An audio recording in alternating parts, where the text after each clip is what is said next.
This story is titled, Not Tonight or Any Night. My wife declared, so I redirected my time, attention, and resources. A couple of days later, she is asking for forgiveness, but I am done. Hey everyone! Before we jump into today's video, I need your help. We've noticed the channel is losing some traction, and subscribing is one of the best ways you can support us. It's quick, free, and it helps us keep bringing you awesome content. Your support means the world. Let's keep this channel growing together. Thanks so much. Now let's start the video. I, 34 male, still remember the exact moment when those words left Jessica's, 32 female lips. Not tonight or any night. The finality in her voice made my body go cold. We'd been married for 6 years. And yeah, things hadn't been perfect lately, but I never expected something so final about our intimate life. Some background about me. I'm a marketing manager at a mid-sized tech company in the Midwest. Nothing fancy, but it pays the bills, and I've been steadily climbing the ladder. Been there about 8 years now. I met Jessica in college during our junior year. She was studying psychology, I was in business. We clicked right away. Both of us were ambitious but down to earth. Dated for 3 years before getting married in a modest ceremony with about 80 guests, mostly family and close friends. Jessica worked as an HR consultant and made decent money. We bought a 3-bedroom house in a nice suburb about 4 years ago. No kids yet. We were both focused on our careers first. I always thought we had a good thing going. We both contributed to the household, took vacations twice a year, usually one beach trip and one visiting family, had a decent social circle of other couples our age. Pretty normal life, you know? Nothing extraordinary, but stable and comfortable. At least that's what I thought. That evening started like any other normal day. I came home from work tired after a 10-hour day dealing with client bullshit and a presentation that didn't go as well as I hoped. I was looking forward to seeing Jessica, maybe ordering some takeout, watching a movie, the usual stuff couples do. The moment I walked in, I could tell something was off. She was sitting at the kitchen island, scrolling through her phone with this weird intensity. We had dinner while talking about boring stuff. Her coworkers' drama, my project deadline, the usual crap. Then, we moved to the living room where she continued scrolling through her phone, probably on one of those feminist Instagram accounts she'd been obsessed with lately, while I watched some random show on TV. When I leaned over to kiss her neck, something that used to make her smile, she pulled away sharp like I'd tried to stab her or something. "Don't," she said, not even looking up from her damn screen. "I'm not in the mood." "You haven't been in the mood for weeks now," I replied, trying hard not to sound frustrated even though I totally was. "Is everything okay?" That's when she put down her phone, looked me straight in the eyes with this cold expression I'd never seen before, and delivered those crushing words. "Not tonight or any night. I'm done with that part of our relationship." My mind raced through a million possible responses, but I just sat there like an idiot, my mouth probably hanging open. How do you even reply to someone suddenly ending physical intimacy in a marriage? No explanation. No room for discussion. Just a one-sided decision that affected us both. "What exactly do you mean?" I finally managed to ask, hoping I misunderstood. "Exactly what I said," she continued, her voice weirdly calm like she was explaining something to a child. "I'm comfortable with our life together. The house, our social circle, the stability, but I'm no longer interested in physical intimacy with you or any man. I've been reading a lot about how women are conditioned to provide physical affection to men, and I've decided I'm not participating in that patriarchal expectation anymore. You can accept it or not. That's your choice." Holy shit. She'd been getting deeper into that radical feminist stuff online recently, but I never thought it would affect our relationship. I was completely blindsided. "So you're just unilaterally deciding that our marriage doesn't include physical intimacy anymore? Without any discussion?" I asked, trying to understand. "I don't need your permission to set boundaries with my own body," she replied, her tone getting that edge I'd come to recognize whenever she was quoting something from her online groups. "The fact that you think this requires a discussion just shows how entitled men are to women's bodies." I sat back, completely stunned. "Jessica, this isn't about entitlement. This is about our relationship, about connection and intimacy between partners who supposedly love each other. Love doesn't mean I have to perform physical acts I no longer want to participate in," she countered. "When did this change? When did you stop wanting to be with me that way?" I asked, genuinely confused. "Just 2 months ago, things had seemed normal." She shrugged. "It's been building for a while. I've just finally found the courage to vocalize it instead of performing for your benefit." That night, I slept on the couch. Not because she asked me to, but because I couldn't bear to lie next to someone who had just shattered my understanding of our entire relationship. The next few days were weird as hell. We continued living together, eating together, even watching TV together, all while this invisible wall had been built between us. She acted like her declaration was as ordinary as announcing she wanted to change grocery stores or something, not the complete reshaping of our marriage. I tried bringing up counseling over breakfast 3 days after her announcement. I found a couples therapist with good reviews. I think we should talk to someone about what's going on between us. We don't need therapy, she responded dismissively while rolling her eyes. There's nothing wrong with me, and I'm not going to be pressured into physical intimacy I don't want just because society expects it. Maybe you should get therapy for your dependency on female validation. Jesus Christ. Of course she was right about not being pressured. I would never do that. But her complete unwillingness to even talk about this sudden change left me feeling like I was living with a stranger wearing my wife's face. Everything I said was twisted to make me sound like some kind of oppressor. At night, laying on my side of our now purely functional bed, I'd moved back from the couch, determined not to be displaced in my own home. I'd stare at the ceiling, wondering how I missed the gradual breakdown of our connection. Had I been so absorbed in work that I failed to notice her pulling away? Or had she hidden her feelings until reaching some breaking point I never saw coming? I reviewed our recent history, looking for signs. Sure, our sex life had slowed down somewhat over the past year, but that seemed normal for a couple married 6+ years, both working demanding jobs. We still had date nights, still held hands during movies, still told each other, "I love you" before bed. Or at least we had until recently. One thing became real clear real fast. I was now in a marriage where I was neither wanted nor needed in any meaningful way. I was simply convenient, a contributor to bills, a social partner for couple-oriented gatherings, a housemate who helped maintain our outward image of marital success.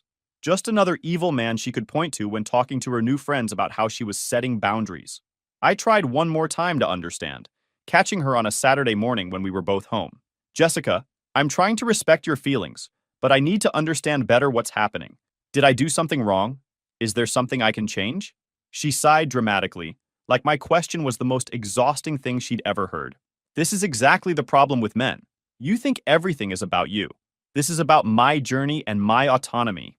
The fact that you're making it about what you did wrong just proves my point. "But we're married," I said, frustration building. "Your decisions affect me too. So what? You think your entitlement to my body outweighs my right to control it? This is why the patriarchy persists. Because men like you can't handle women making their own choices."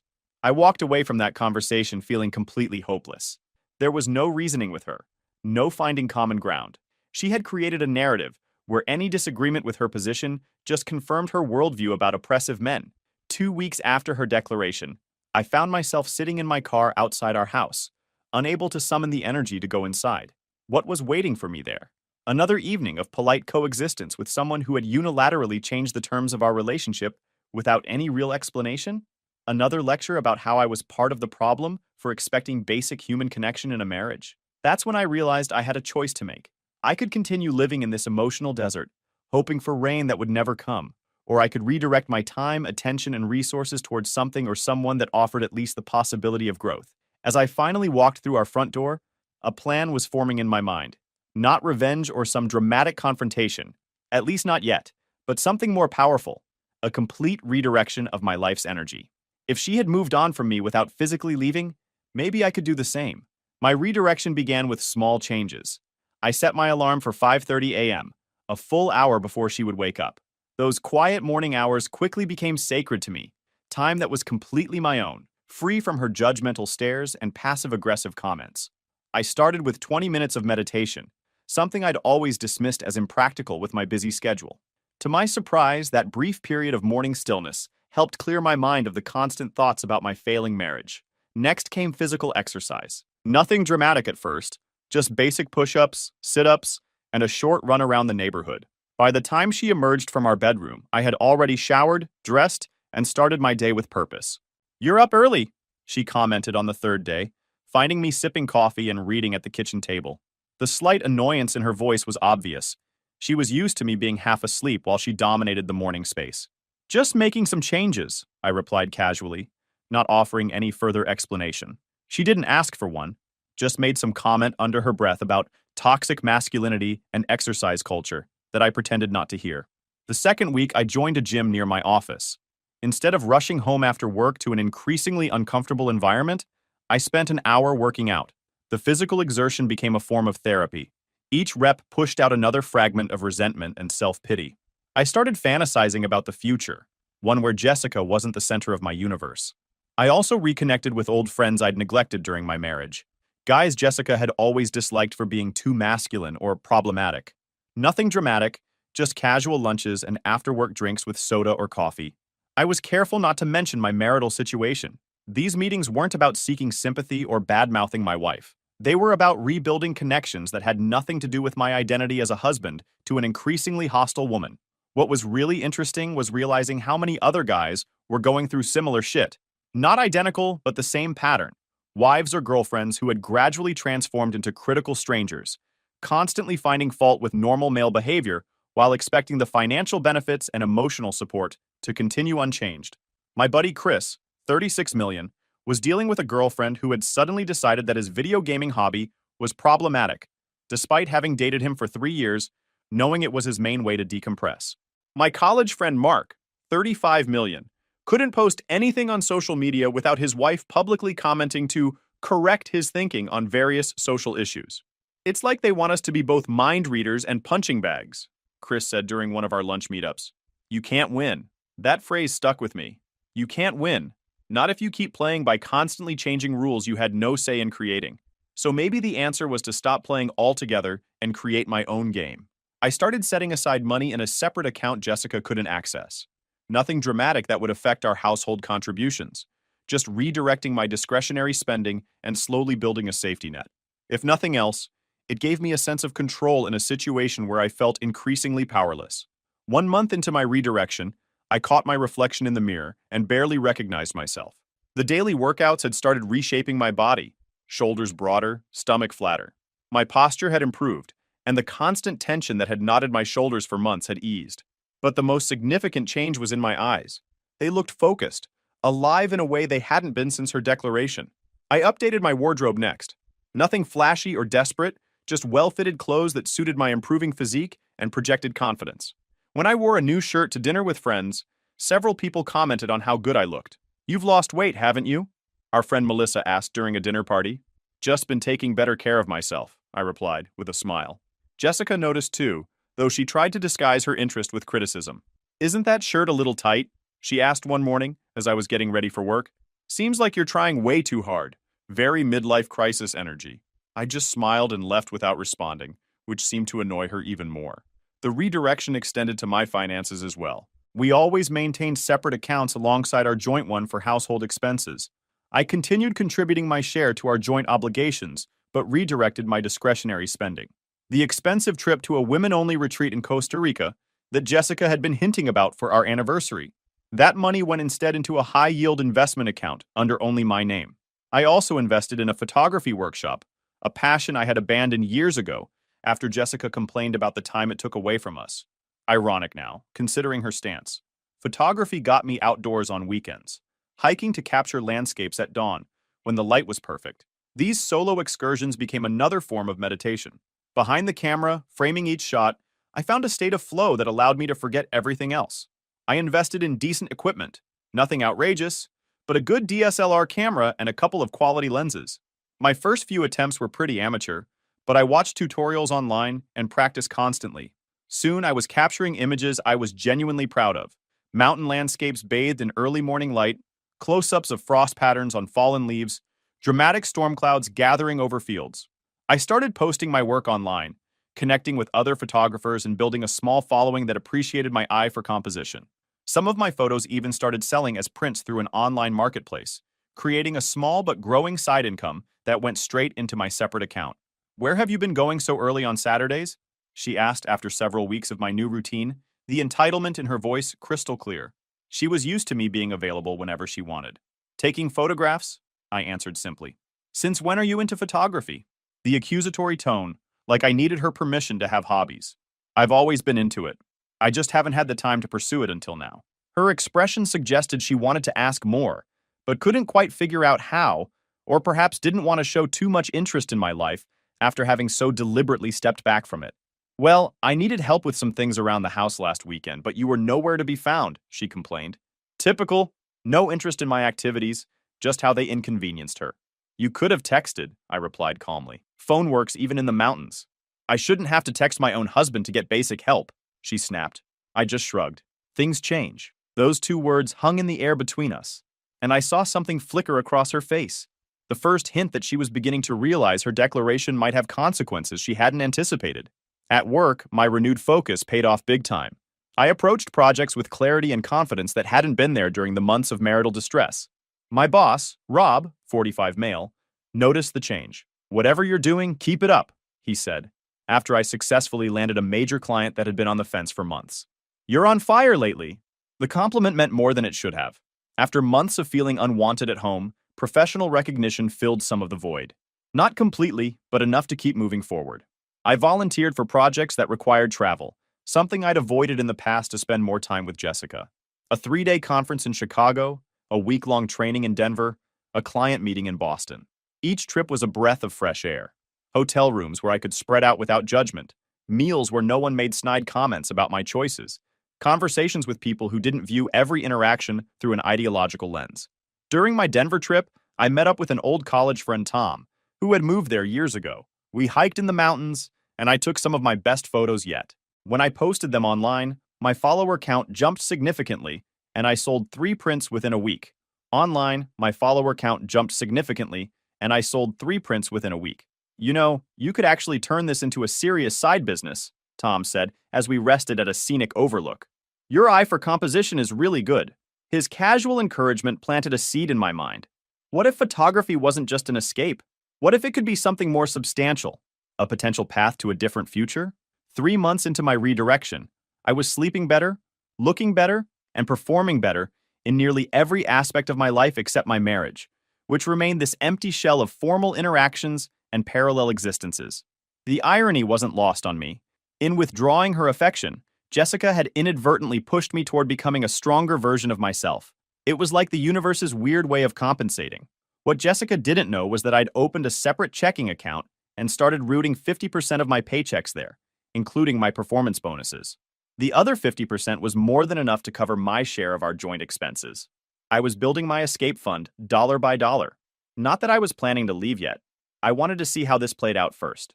One evening, as I prepared to leave for a photography meetup, she asked an unexpected question.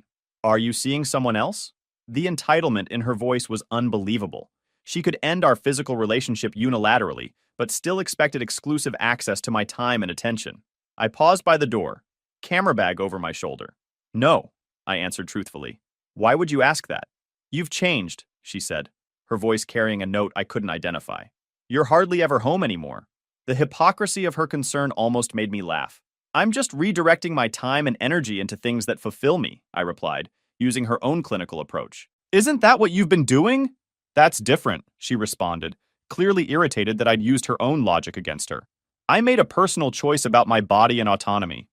And I'm making personal choices about my time and interests, I countered. Seems perfectly fair to me. So you're what, punishing me? She asked, her voice rising slightly. Not at all, I replied calmly. I'm adapting to our new reality. You set a boundary, and I respect that. I'm simply setting boundaries of my own. She had no response to that, and I left without waiting for one. As I drove to meet my photography friends, I realized something fundamental had shifted. For the first time since her declaration, I wasn't desperately hoping for her to change her mind. I was too busy creating a life that no longer centered around her approval or affection. I met my photography group at a local park where we were practicing night photography techniques. Among them was a guy named David, who worked for a local magazine. These are really good, he said, looking through some of my recent shots on my camera's display. We're always looking for local talent for our nature section. Would you be interested in submitting some work? Just like that, another door opened. By the time I got home that night, Jessica was already in bed, probably annoyed that I hadn't been there to listen to her latest complaints about her co-workers or patriarchal oppression. I didn't care. I had bigger things on my mind. The pivotal moment came during a company retreat 6 months into my redirection. My team had gathered at this lakeside resort for a weekend of strategic planning and team building. After a productive day of meetings, we relaxed around a fire pit, sharing stories and snacks under the stars. My colleague Emma, 29 female, who had joined the marketing department 3 months earlier, sat down beside me. Emma was pretty much Jessica's opposite, warm, supportive, and actually interested in other people's lives. When I first started, everyone told me how lucky I was to be working with you, she said, her voice quiet enough that only I could hear. Really? Why is that? I asked, genuinely curious. They said you'd completely transformed the department's performance, but they also mentioned how much you've changed personally over the past few months. She hesitated, then added, They said you used to be withdrawn, almost sad. That doesn't match the person I've known. I stared into the flames, considering how to respond. Let's just say I went through some personal challenges and decided to focus on what I could control, rather than what I couldn't. She nodded thoughtfully. Well, whatever you did worked. You seem completely in your element now. As our conversation continued into the evening, I found myself relaxing in a way I hadn't with anyone in a long time. Emma was intelligent and insightful, with a sharp sense of humor that repeatedly caught me off guard. We discovered shared interests in photography and hiking, and she seemed genuinely impressed when I showed her some of my recent work on my phone. These are amazing, she said, leaning closer to swipe through the gallery. You have a real talent. Have you considered showing these professionally? Actually, I just started selling some prints online, and a local magazine might feature a few, I replied, surprised at how good it felt to share this part of my life with someone who genuinely seemed to care.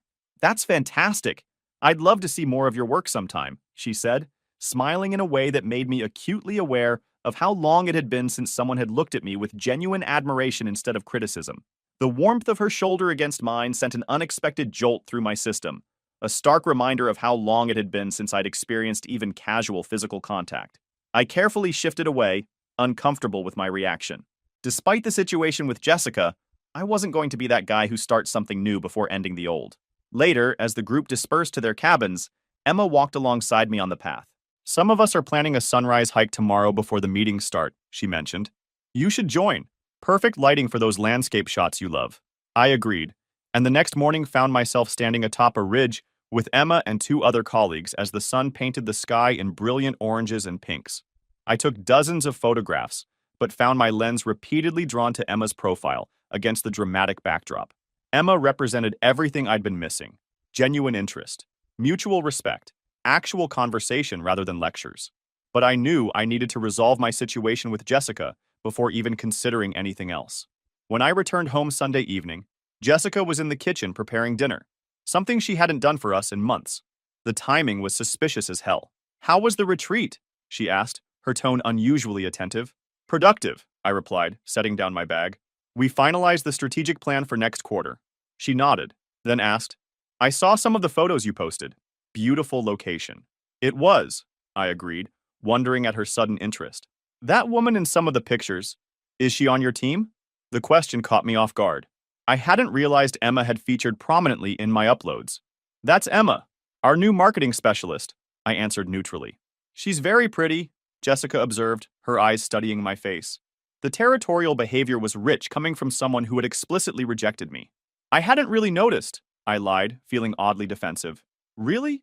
You've taken about a dozen photos with her in them. Seems like you noticed plenty. The accusatory tone was unmistakable. I chose my next words carefully.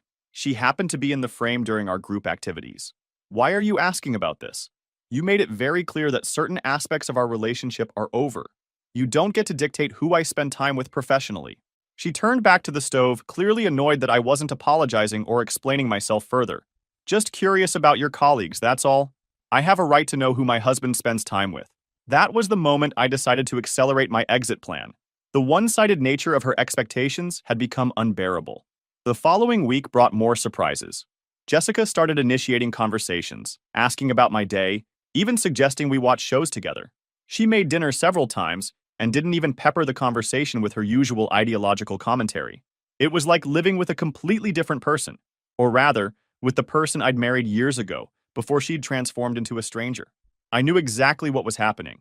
She was trying to re-establish control, to pull me back into orbit now that she sensed I was drifting away. The realization strengthened my resolve.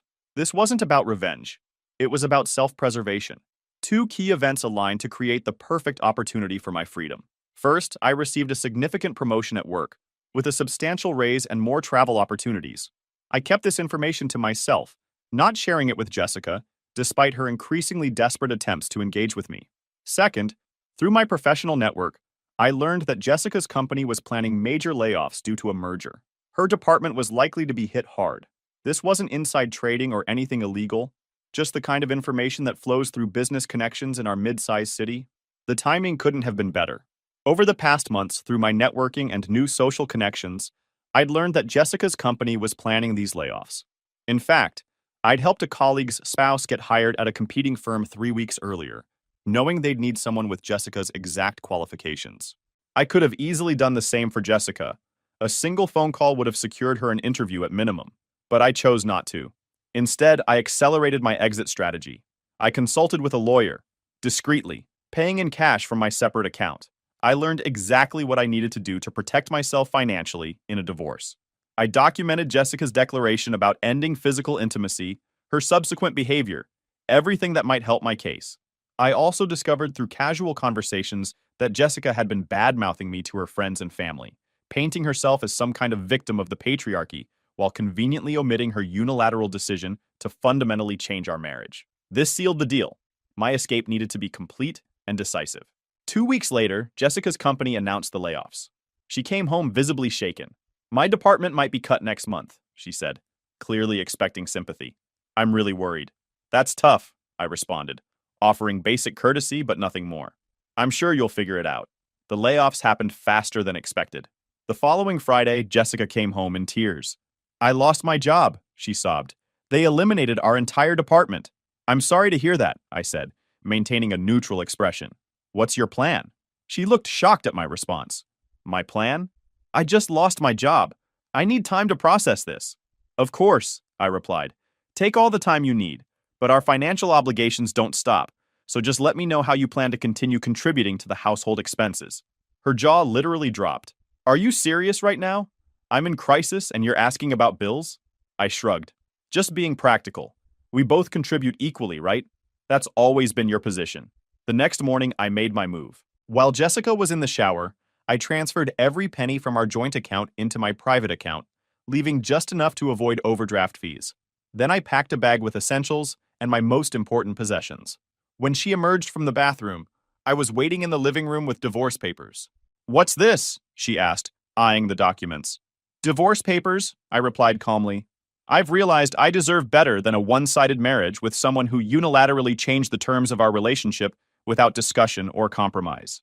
Her face went through a series of emotions: shock, anger, disbelief. "You can't be serious. Because I wouldn't sleep with you? That's what this is about?" "No, it's about respect and reciprocity. You made a choice that affected us both, presented it as non-negotiable, and expected me to simply accept it. That's not a partnership," she scoffed. "So you're running off with your little work girlfriend? How predictable. This has nothing to do with Emma or anyone else. This is about you and me and the broken agreement between us. By the way, I've moved our joint funds into a separate account that you won't have access to until we reach a settlement." Her face paled. "You did what? You can't do that. I just lost my job. How am I supposed to pay for anything?"